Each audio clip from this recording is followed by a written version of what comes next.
Olá, amigos do canal, bem-vindos a mais um vídeo do Dicionário do Investidor.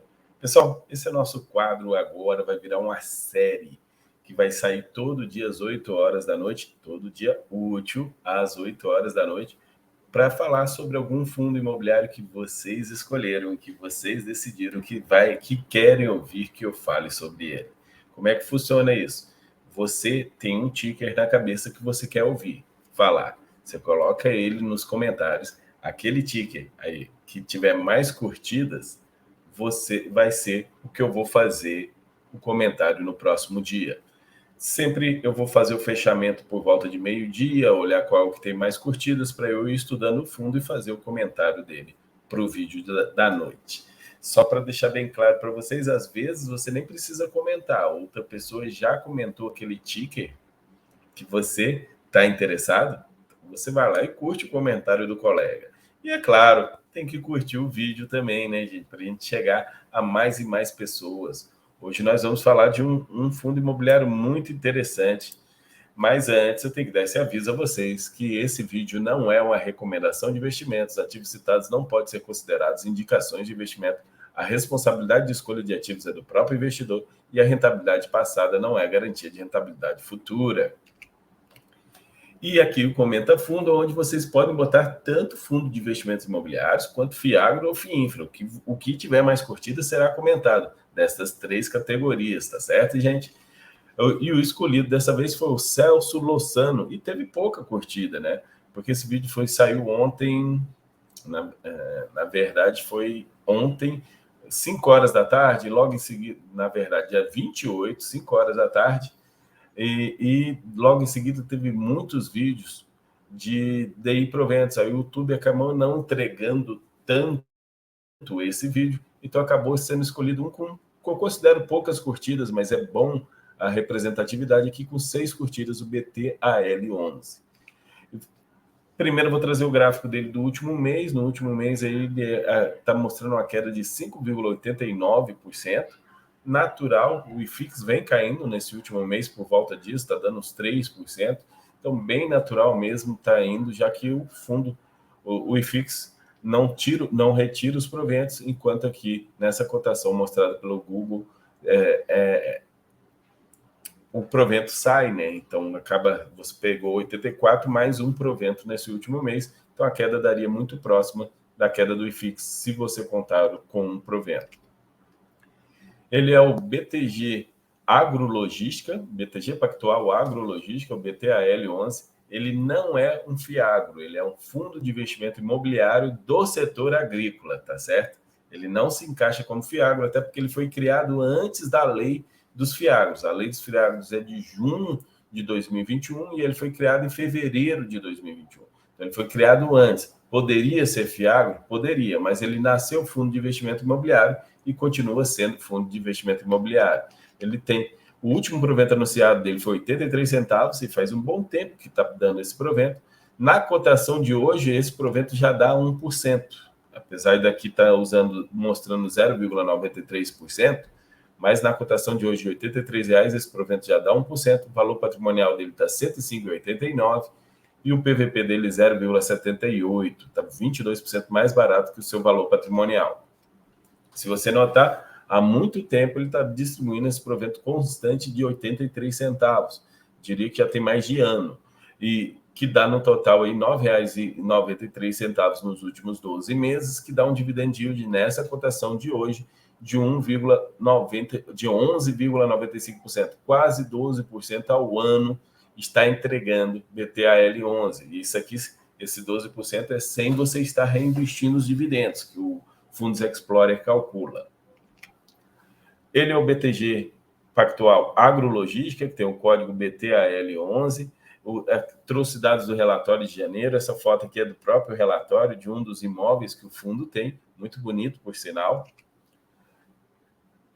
Ele é administrado pelo BTG, gerido pelo BTG, tem alguns parceiros que são esses parceiros. É importante o fundo imobiliário que é do setor agrícola tenha uns parceiros do setor para poder ajudar. Então tem o Control Union, o Funchai, o IHS Market e a Stone X, que estão ajudando.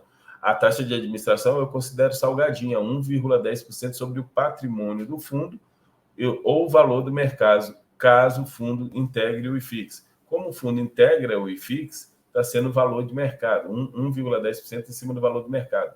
Não tem taxa de performance, só fez uma emissão, não teve mais emissões depois da sua criação. O público-alvo dele é investidores de modo geral. Olhando os números, ele está no valor de mercado de 541 milhões de reais, o valor do mercado estava 90 na época do relatório, hoje vocês viram aí está 83, valor patrimonial 627 milhões, é razoável esse tamanho. O último dividendo, anualizando o dividendo 11%. Essa AUANT é como se fosse uma média dos contratos para vencimento, 9,4 anos. Os contratos são 100% atípicos, então falam 9 anos aí de tranquilidade recebendo esse dividendo. Número de ativos são 11, guardem esse número, tá, gente? E a capacidade estocástica de produtos agrícolas são de 450 mil toneladas, bastante coisa eles podem estocar. A alocação da carteira deles, ele tem os 11 ativos, desses 11 ativos, 2 são CRIs.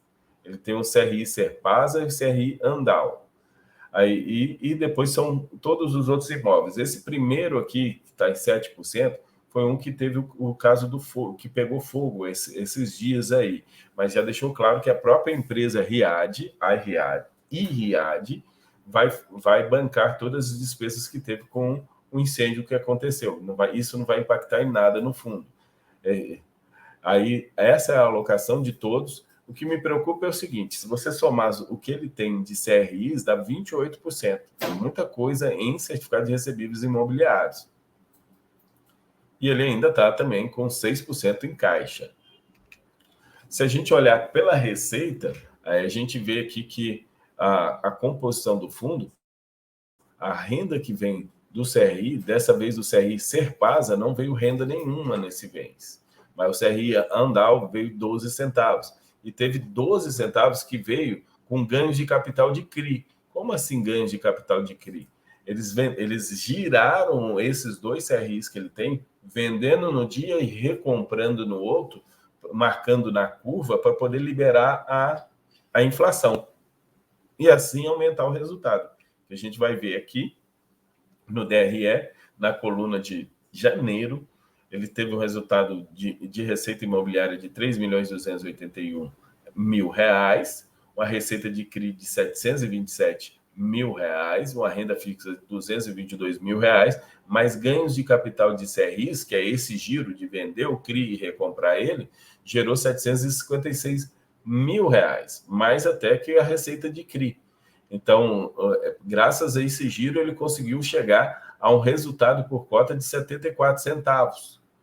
O resultado, tirando as despesas, dá um resultado do fundo de 4.414.000 e só 74 centavos, mas ele distribuiu 83, porque ele usou 9 centavos que ele tinha de reserva para complementar. A reserva, depois disso, a reserva ainda ficou mais 9 centavos. Então, se ele continuar com esse mesmo resultado no próximo mês, ele distribui de novo 83 centavos. Mas no outro mês ele já vai ter dificuldade de fazer essa distribuição novamente de 83 centavos, se o CRI Serpasa, que não deu renda nesse mês, continuar não dando renda nos próximos 2 meses. Então, essa distribuição de 83 centavos deve cair para próximo de 74 centavos. E o mercado já está precificando isso, essa possibilidade. Aqui a gente consegue ver, por receita, como o ganho de capital são 12 centavos. Se não fizer esse gira-gira de CRIs, também influencia muito no resultado. E eles usaram 9 centavos de resultado acumulado e sobrou mais 9 centavos de resultado acumulado. A receita de CRIs veio pequena nesse mês. Por isso, o mercado já está esperto com isso. Olhando, é bem diversificado, tá, gente? Apesar de estar 27% em CRIs, tem armazém graneleiro, complexo industrial de sementes, terminal de transbordo intermodal, centro de recebimento de grãos, terminal portuário e armazém refrigerado. Ele é bem distribuído. E também bem distribuído também entre tipo de locatários. tem etanol de milho, 14%, revenda de insumos, 22%, açúcar e álcool, 31%, operador logístico, 33%, também é uma boa distribuição, e os contratos são 100% atípicos. Se a gente olhar o indexador dos contratos, é o IPCA, como 2023 está previsto o IPCA mais alto que o IGPM, então vai ser um bom negócio para as renovações de contrato. Os vencimentos do contrato tem um pouquinho aqui entre 26 e 30, 2026 e 2030, 8,5%. A grande maioria entre 2031 e 2035. Então você fica tranquilo até 2029 com esses atuais contratos atípicos, muitos vencendo lá para frente. Em termos de reajuste, outra coisa que pode ajudar na receita do fundo, 42% do fundo é reajustado agora em fevereiro e paga o aluguel em março, e a gente vê esse resultado saindo em abril. Então, tem muita coisa com reajuste agora em fevereiro e agora em março. Se você somar os dois aí, dá 69% dos contratos vão ser reajustados. Aí isso já vai dar um gásinho de 4%, 5% no valor dos aluguéis, que aumenta a receita, vai aumentar a receita do fundo. Estão bem distribuídos geograficamente, tem 2 no Goiás, 5 no Paraná, 1 no Mato Grosso, 1 em Minas Gerais, 1 na Bahia, 1 no Espírito Santo. E aqui são os exemplos dos imóveis, para a gente encerrar o vídeo. Por exemplo, esse complexo ativo de sementes, tem contratos atípicos com prazo de 10 anos.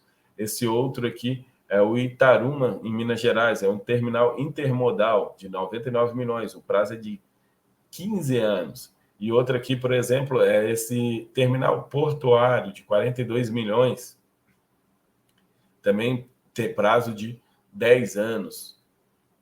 E temos também o CRI. O CRI paga uma taxa de IPCA mais 9,3, de 10 anos, é uma boa taxa, IPCA mais 9,3. Da Serpasa. O problema é que a Serpasa soltou um fato relevante recentemente, fez uma renegociação aí e acabou não pagando os juros esse mês, mas deve regularizar um pouquinho mais para frente. Comparando ele com outro fundo imobiliário do mesmo setor, os dados básicos que a gente pega no Fundos Explorer, ele está dando aí praticamente 1% de provento, e o Quasar Agro, que é um outro logístico agrícola, que fundo imobiliário, também está dando 1%. Então, os dois estão mais ou menos empatando no dividend yield. E quando a gente olha o PVP, o BTAL11 está 0,78 e o Quasar Agro 0,76. Então, estão muito próximos também. Então, o mercado precificou os dois mais ou menos nesses valores, sendo que o Quasar Agro também, ele não tem CRI, mas também tem só contratos atípicos, mas eu considero um pouco mais arriscado porque está concentrado em apenas 2 inquilinos. Mas também são contratos longos, atípicos, com vencimentos bem longos, e os 2 inquilinos são empresas multinacionais. Pessoal, esse é o fim do programa do Comenta Fundo. Vou pedindo para vocês deixar seu comentário aí com o ticker que vocês querem que saia amanhã no vídeo de 8 horas da noite, para a gente já começar a fluir cada vez mais. A ideia é chegar todo ano com mais de 200 vídeos, passando por se possível, todos os fundos imobiliários do IFIX e mais alguns que não participam do IFIX, sendo comentado aqui no Comenta Fundo. Muito obrigado a todos vocês, um grande abraço e até a próxima, pessoal!